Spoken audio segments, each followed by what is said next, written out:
Набиена агенда ќе има утре шефот на македонската дипломатија Никола Димитров на неговата прва посета во Атина како министер за надворешни. Димитров ќе оствари средба со неговиот грчки колега Никос Кодзијас, со кого ќе имаат тет-а-тет средба и пленарен состанок, но и заеднички ручек. Потоа ќе се сретне со грчкиот претседател Прокопис Павлопулос, а посетата ќе ја заврши со средба со Јоргос Кумуцакос од најголемата грчка опозициска партија Нова демократија, кој неодамна повтори дека прашањето за името мора да се реши на взаемно прифатлив начин, а тоа е решение со кое ќе се согласи Грција.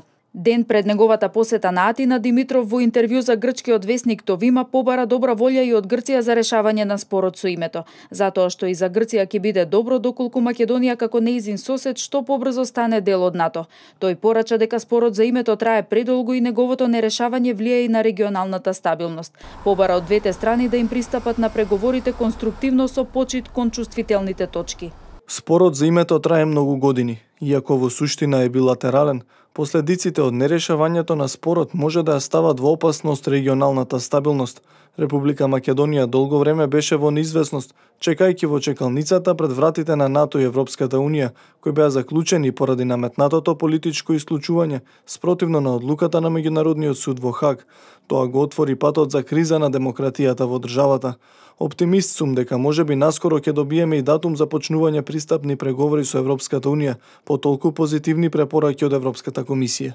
Товима во анализата на разговорот со Димитров забележува дека Брисел е задоволен од новата македонска влада и постои голема желба Македонија да продолжи стабилно по европскиот пат. И во другите грчки медиуми не стигнуваат реакциите за Македонија по вчерашните изјави од Брисел, особено за можното членство во НАТО под привремената референца.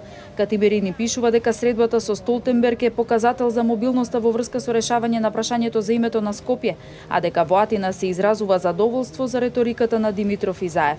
Ворија пак подсетува на скептицизмот на Кодзијас за пријателските изјави од македонска страна.